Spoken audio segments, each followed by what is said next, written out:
Hola a todos, ¿cómo andan? Bueno, un gusto saludarlos. La idea es en este video poder compartir algunas reflexiones en torno a el concepto de planificación, el concepto de organización didáctica de contenidos en sus diferentes modalidades. En esta instancia particularmente vamos a abordar este concepto de forma más general para en la sesión o en la semana siguiente poder trabajar un poco más específico a nivel multigrado. ¿Ah? La idea es poder compartir una presentación breve, sencilla, sobre algunos conceptos que seguramente ustedes ya han abordado y ya han desarrollado desde didáctica en estos años anteriores, pero como para tener un punto de partida a la hora de considerar y de entender y de poder pensar en lo que implica una planificación multigrado. Primero abordaremos algunos puntos generales, que es lo que vamos a hacer en este video, y la sesión siguiente, en la semana próxima, que también trabajaremos virtual, eh, realizaremos algunas puntuaciones más específicas en torno a lo que es o a lo que se entiende por didáctica multigrado. Bien, vamos a compartir pantalla. Esta presentación después yo se las hago llegar en torno para mirar un poco juntos lo que entendemos por planificación multigrado, por planificación general, por organización de contenido, como les decía recién, para después irnos más específico a lo multigrado. Pero el concepto de planificación es un concepto común, hay miradas compartidas, desde la didáctica multigrado o de la didáctica no tan específica para los contextos multigrados. Pero arrancamos por algunas cuestiones bien importantes a tener en cuenta como punto de partida, ¿no? Pensando en que cada vez que planifico, o el concepto de planificación implica poner en juego, poner sobre la mesa ciertos procedimientos con un determinado fin, con una determinada intención, ¿no? Con una intención didáctica de por medio. Y esa intención está relacionada o está asociada con esto de, bueno, organizar, ¿no? Y dar racionalidad a una cierta acción educativa que prosigue. Es decir, planificar implica poner en juego procedimientos, herramientas, estrategias para llevar adelante, llevar a cabo una acción racional, ¿no? Con un fin educativo, con un propósito educativo, que va a estar asociado a su vez ese propósito con esto de alcanzar metas, alcanzar objetivos, ¿no? Que me voy a plantear desde mi rol como docente frente a determinados estudiantes, ¿no? Objetivos que no van a ser iguales entre un grupo y otro, metas que van a ser puntuales o significativas, sí, para ciertas singularidades de los sujetos, eh, metas que van a variar dentro de la misma clase, dentro de la misma aula. Esto implica planificar. Esto es planificar. Es poner en juego herramientas, es poner en juego estrategias racional o para alcanzar una meta racional, ¿no? Con un fin educativo, porque mi intención es que el niño aprenda, ¿no? Si nosotros queremos darle sentido o conceptualizar un poco el concepto de planificación, como para empezar desde acá, bueno, hay varios autores que han sumado a este concepto. Bueno, aparece allí Astolfi como seguramente uno de los referentes en didáctica, y que quizás ustedes lo hayan trabajado a lo largo de la carrera. Eh, Anijovic últimamente ha publicado varios libros más actualizados en torno a lo que significa o lo que implica el concepto de planificación. Y bueno, un poco tomando las visiones de estos autores, de algunos autores más contemporáneos y otros referentes en la didáctica a lo largo del tiempo, cuando hablamos de planificación hablamos de eh, una capacidad de generar y sostener líneas de acción para lograr adecuados resultados de aprendizaje en los alumnos, ¿no? Es decir, es plantear una línea, es fijar una línea de trabajo, ¿no? Con un objetivo último que siempre va a ser o siempre será generar aprendizaje en el estudiante, ¿no? Lo deseable es que la planificación sea el resultado de integrar de forma natural las intenciones educativas del maestro, los intereses reflexionados y organizados de los alumnos, expresados como problemas a investigar en clase, ¿no? Es decir, en ese establecimiento de líneas de acción o donde se establecen ciertas estrategias y se utilizan, bueno, ciertos recursos para lograr una meta última, una meta final, que es el aprendizaje del estudiante, tienen que conjugarse y tiene que existir esta conjunción entre varios aspectos. Por un lado, claramente una intención educativa del docente, de quien planifica, del responsable de esa planificación, ¿no? Sin intención educativa no hay planificación, pero tampoco hay planificación sin un interés reflexionado y organizado de los estudiantes, ¿no? Si mi planificación va por fuera o no va en línea con el interés propio del niño, no es una planificación significativa, quizás es una planificación bárbara desde lo organizativo y desde lo administrativo, pero sin una intención educativa detrás. Que eso es lo que diferencia una simple planificación de cualquier profesional a una planificación docente, que tiene que tener o que tiene que conjugar, además de los intereses educativos del maestro, los intereses reflexionados y organizados de los estudiantes. Es decir, tiene que considerar los tópicos que se manejan en la clase, es decir, aquellos centros de intereses que circulan en las aulas, ¿no? Entonces, planificar implica pensar en una doble vía, en un doble rol. Por un lado, poner en juego intereses de los estudiantes, pero por otro lado, ¿ah? Considerar intenciones educativas por parte del docente, ¿no? Entonces, planificar implica explicitar, es decir, representar una cierta acción que yo voy a realizar, implica prever, ¿ah? En esto de, bueno, anticipo una acción, anticipo algo que yo voy a realizar, ¿no? Que en esta anticipación, bueno, después comprobaremos si realmente podemos ir por ese camino o debemos de tomar otro. Pero yo preveo un programa, preveo un campo de trabajo. Después la acción propiamente dicha llevará o me llevará a decir, bueno, si ese campo de trabajo que está previsto realmente se efectiviza o se modifica, de acuerdo a múltiples cosas, a múltiples estímulos que van sumándose a este camino planificado. Implica justificar, porque es dar un fundamento a las decisiones que se van a tomar, por qué voy a tomar esas decisiones y por qué no voy a tomar otras, ¿no? E implica ordenar. Es decir, hay cuatro pilares aquí fundamentales en los cuales se basa el concepto de planificación. Explicito, represento una acción. Preveo, es decir, anticipo eh, un campo de trabajo, un camino de trabajo, justifico ese camino y no otro, porque no, acá no hablamos de caminos únicos, ¿no? Y ordeno. Ordeno una acción, con una intención de por medio, ¿no? Le doy orden a cierto procedimiento que desarrollo. Y acá muchas veces entramos en este dilema de administrar o gestionar, ¿no? Hay como un pequeño debate en qué significa uno y qué significa otro. Porque no solamente planifica el maestro, también planifica el director, también planifica el inspector. Es decir, planificar va más allá de la clase específica. Planifico un maestro comunitario, planifico un maestro de apoyo. Es decir, independientemente desde el rol que se ejerza, planifico un maestro secretario, debe de haber una planificación de por medio, ¿no? Porque indica un camino a seguir, una justificación, bueno, y justifica, como les decía recién, ciertas decisiones que se vayan a tomar, ¿no? Ordena ciertas acciones que se van a desarrollar. Entonces, nos parece bien interesante poder discernir estos dos conceptos, ¿no? Separar estos dos conceptos. ¿Qué implica administrar, por un lado, y qué implica gestionar, por el otro? Administrar es dinamizar lo existente, sin salir del paradigma en el marco de las teorías clásicas de la organización. Es decir, dinamizo lo que ya está. Tengo ciertas cosas sobre la mesa, las tengo que administrar, las tengo que organizar, ¿no? Sobre lo que ya tengo, sin moverme de lo que hay, ¿no? Y ahí aparece un concepto que es el concepto de paradigma, ¿no? Es decir, ese conjunto de ideas, ¿no? De teorías, de explicaciones que rigen un cierto momento, en un cierto periodo de tiempo. Y por otro lado, gestionar eso implica ya una capacidad. Administrar es una acción más práctica, ¿no? Es una acción más técnica, es decir, administro, organizo. En cambio, cuando gestiono, implica una capacidad de por medio, ¿no? La capacidad que las instituciones educativas tienen de dar un vuelco significativo en sus formas de funcionamiento de modo de innovar las prácticas. Es decir, cuando gestiono, hay una capacidad de por medio que muchas veces sí es necesario escaparme de ese paradigma en el cual creo que estoy inmerso. Porque si no me escapo de ese paradigma o si no intento buscar permanentemente respuestas adecuadas a las necesidades que van surgiendo, no hay innovación, ¿no? Si no hay fuera de límite cuando gestiono una planificación o cuando gestiono una institución educativa o un aula, independientemente del nivel, no hay innovación. Si no me escapo, no quiere decir que siempre vaya a tener que hacer todo lo contrario a lo que se dice, pero en algunas oportunidades, quizás eso sí es necesario. ¿No? Y si eso no surge, bueno, no, ahí entramos como en el debate de hasta dónde nos permiten innovar o hasta dónde podemos innovar y hasta dónde no, ¿no? Pero sí, una diferencia bien importante en esto de administrar y gestionar es esto, ¿no? Administrar es dinamizar lo que ya está, es organizar lo que ya está sin escaparme de los límites paradigmáticos.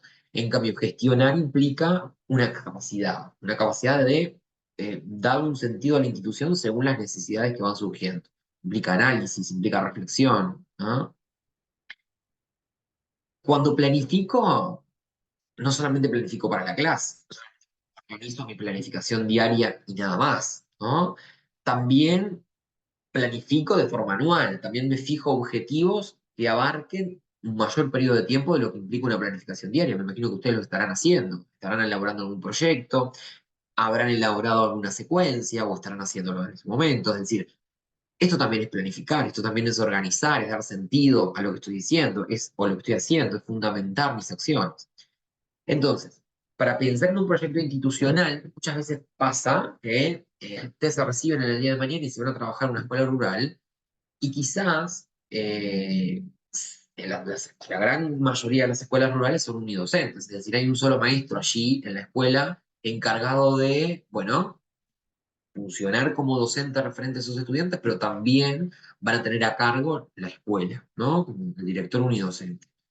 Y como directores unidocentes, puede suceder que en el año que viene ustedes lo sean, sobre todo si tienen esos intereses de trabajar en la escuela rural, una de las cosas prioritarias que van a tener que delimitar es el proyecto institucional. Es decir, bueno, ante esta realidad que tengo en la escuela, cómo yo, como director en este caso, doy respuesta a esta necesidad, ¿no? ¿Cómo abordo esta dificultad o esta problemática que enfrento en la escuela? Bueno, para eso voy a tener que pensar en un proyecto que abarque todas las dimensiones de la institución, que ahora las vamos a ver cuáles son, pero que además abarque también todos los recursos humanos que tengo en esa institución y que trabaje en red de todo proyecto institucional para que realmente funcione y sea significativo, tiene que tender una red con, bueno, las diferentes instituciones sociales o culturales que estén en la zona, ver en esa zona cómo me puedo mover para que la escuela trabaje en conjunto con otros. Entonces, para pensar en un proyecto institucional tenemos que cumplir algunos puntos, o tenemos que considerar algunos principios básicos. En primer lugar, ¿cuál es el diagnóstico? Es decir, ¿cuál es la dificultad? ¿Cuál es la problemática que yo observo, analizo y veo que está latente y a la cual yo le quiero dar respuesta? Porque a través de ese proyecto voy a dar respuesta a una determinada problemática y voy a trabajar y voy a intervenir para que esa problemática se solucione. No sé si se solucione, pero por lo menos pueda tener otro panorama, ¿no? Pueda verse desde otro lado. ¿Cuáles son mis objetivos de trabajo? Un poco en relación con esto. ¿Cuáles son las estrategias que voy a desarrollar? ¿Qué actividades voy a pensar para dar respuesta a esa dificultad que observo? ¿En qué tiempo voy a realizar esas actividades? Es decir, la calendarización de las actividades, que me parece fundamental, porque no puedo estar todo un año haciendo lo mismo, ¿no? Quizás en ese año lo puedo organizar en diferentes módulos para pensar en actividades que apunten a una cosa en primer lugar, a otra en segundo lugar, ¿no? Calendarizar la intervención, que eso también es planificar, ¿no? Cuando planifico, no solamente para la diaria, sino para un periodo de tiempo mayor, eso es una forma de organizar desde el punto de vista de la calendarización. ¿En qué momento yo voy a trabajar cada cosa? ¿O en qué momento yo voy a abordar y voy a organizar mi intervención? ¿No? Y bueno, y después considerar, por supuesto, cuáles son los procesos de evaluación y la replanificación permanente. ¿Por qué la replanificación permanente? Porque a partir de una acción o a toda acción le sigue una reflexión y a esa reflexión una siguiente acción. Es decir, y esto lo plantean varios autores que han estudiado en didáctica, ¿no? Magno es uno de los autores muy, capaz que ustedes ya lo conocen, lo han abordado a través de estos años, pero ha estudiado mucho sobre la didáctica de la educación básica y bueno, y él llega a una conclusión que es bien interesante en esto de que el docente tiene que actuar, pero inmediatamente a una cierta actuación, o una cierta acción, ¿no? Una cierta intervención, tiene que venir un proceso de reflexión. Y posterior a ese proceso de reflexión, una siguiente acción, que va a ser distinta a la primera, ¿no? Y que justamente en ese proceso de acción, reflexión, acción, es cuando empezamos, a lo largo de cierto periodo de tiempo, a ver los resultados, ¿no? A ver resultados de avance, a ver resultados o propuestas más innovadoras. ¿Por qué? Porque a cada acción siempre le sigue una reflexión, ¿ah? En la diaria, en la rutina. Después decíamos, para pensar en un proyecto institucional un poco también tenemos que considerar las tres grandes dimensiones que tiene una institución educativa, que también las voy a tener que considerar, entendiendo el proyecto institucional como un proyecto, como una forma de planificar, ¿ah? Pero estas tres dimensiones también se ponen en juego cuando yo llego a la escuela rural, siempre están en juego, en toda institución, pero quizás en una escuela rural, como el contexto es más chico, más reducido, los vínculos y las relaciones se dan de forma diferente, quizás existe un solo maestro, ¿no? Que va a ser el encargado de nivelar y de llevar adelante o de cumplir con estas tres dimensiones. Las tres dimensiones las puedo visualizar quizás con mayor facilidad en una escuela rural que a veces en una escuela urbana donde se pierden otras cosas o donde solamente el director se encarga, por ejemplo, del organizativo administrativo, ¿no? Y el maestro está más abocado a lo pedagógico didáctico, por ejemplo, ¿no? En cambio, en la escuela rural, al ser, bueno, si es un maestro solo, por supuesto que va a ser el encargado de llevar y de considerar a cabo estas tres grandes dimensiones, pero a la hora de planificar también las tengo que considerar y las tengo que ver reflejadas en una planificación, que es lo que vamos a hacer en el próximo encuentro presencial. Entonces, toda institución se posiciona, digamos, se sostiene bajo tres grandes dimensiones, bajo tres grandes pilares. Lo que se conoce como el pilar pedagógico didáctico, que es aquello, bueno, lo que llevamos a diario, lo que llevan a diario los maestros, ustedes ven en las respectivas clases, ¿no? Que si llevan propuestas, adelante propuestas de enseñanza eh, pedagógicas en el contacto diario con los estudiantes. Pero hay una organización administrativa que también, un pilar organizativo administrativo que también juega un papel fundamental allí para que esa institución funcione, que en su mayoría se encarga el maestro secretario, el maestro subdirector, el maestro director cuando los hay, o el maestro único, unidocente, como en su rol de director en la escuela rural, ¿no? Que implica todos los aspectos de carácter más administrativo, ¿no? Bueno, allí hay libros oficiales que hay que completar, no sé si ustedes han tenido la posibilidad de ver alguno de ellos en sus prácticas, por ejemplo, el libro diario, que es un libro exclusivo del maestro director, que, bueno, se completa allí día a día lo que fue sucediendo en la escuela, todo lo que fue sucediendo en esa institución, el libro de caja, que también es exclusiva responsabilidad del maestro director, donde se completa, se va completando el tema de ingresos de dinero, lo que aporta por comisión fomento, lo que viene por partidas de primaria. Bueno, es el libro más poco más tedioso si ustedes hablan con cualquier director, porque bueno, es muy estricto, el manejo de dinero público a veces también es más complicado, pero bueno, es tarea exclusiva del maestro director, ¿no? El libro de actas de comisión de fomento, es decir, el manejo de toda esa documentación oficial que rige y que está vigente en una escuela, se encarga ese prácticamente exclusividad del director.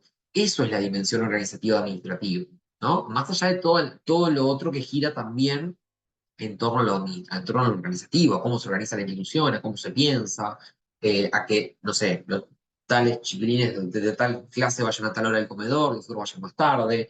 En la escuela rural verán que, bueno, al recreo almuerzan y generalmente después se van al recreo, es decir, hay una planificación organizativa allí presente. Bueno, esa es la dimensión organizativa administrativa.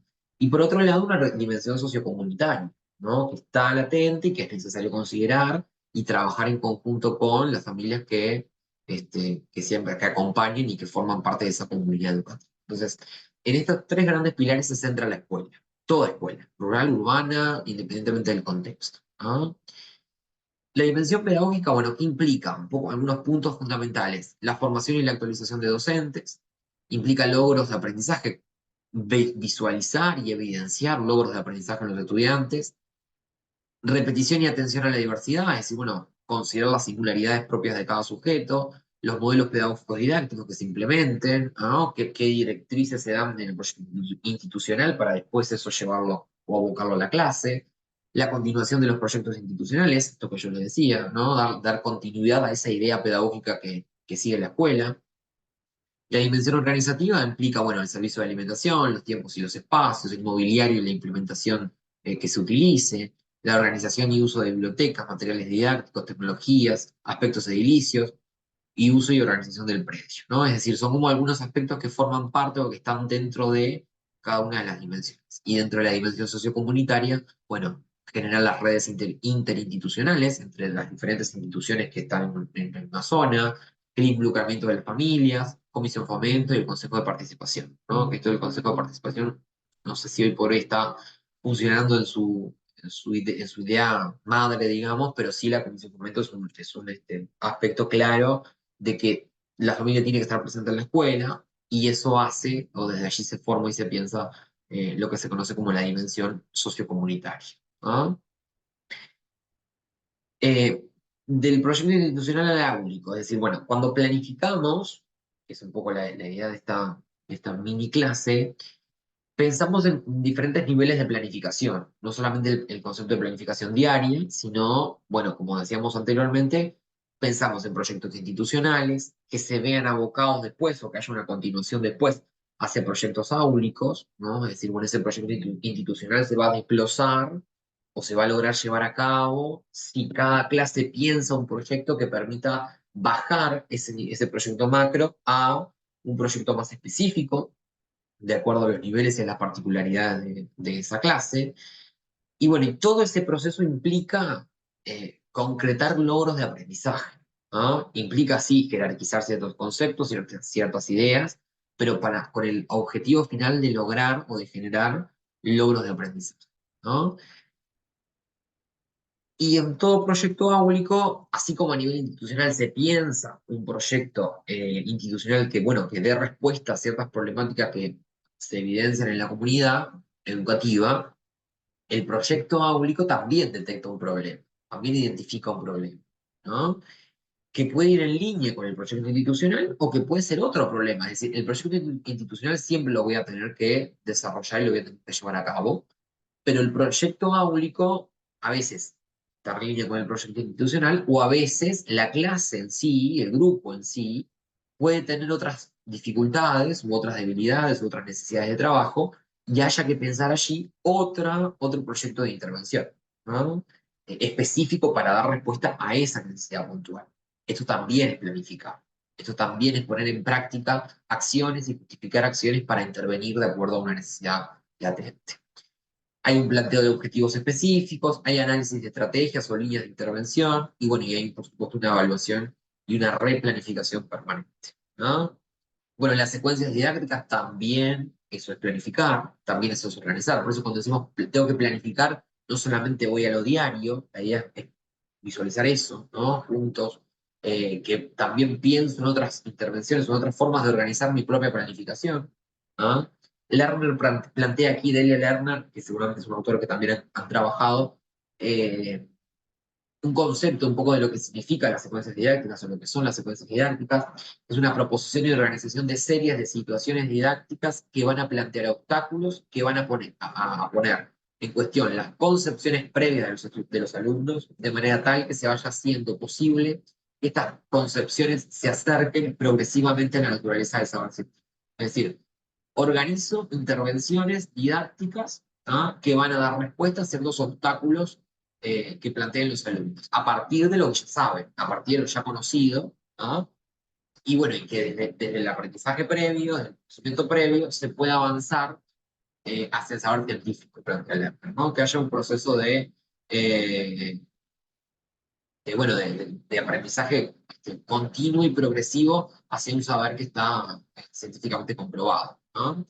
En la construcción de una secuencia didáctica, dice Stolfi, bueno, hay que un análisis del contenido de enseñar, hay una disciplina que se lleva a cabo, hay una identificación del perfil inicial, se identifica cuál es el perfil de la clase y qué es lo que necesita esa clase para poder llevarse a cabo, hay un progreso intelectual a realizar, es decir, hay un avance, tiene que haber un aprendizaje de por medio, y hay que elaborar dispositivos didácticos para poder generar esos avances, ¿no? A través de diferentes modalidades. Específicamente a nivel multigrado, bueno, ¿cómo visualizamos todos estos aspectos generales que fuimos mencionando anteriormente?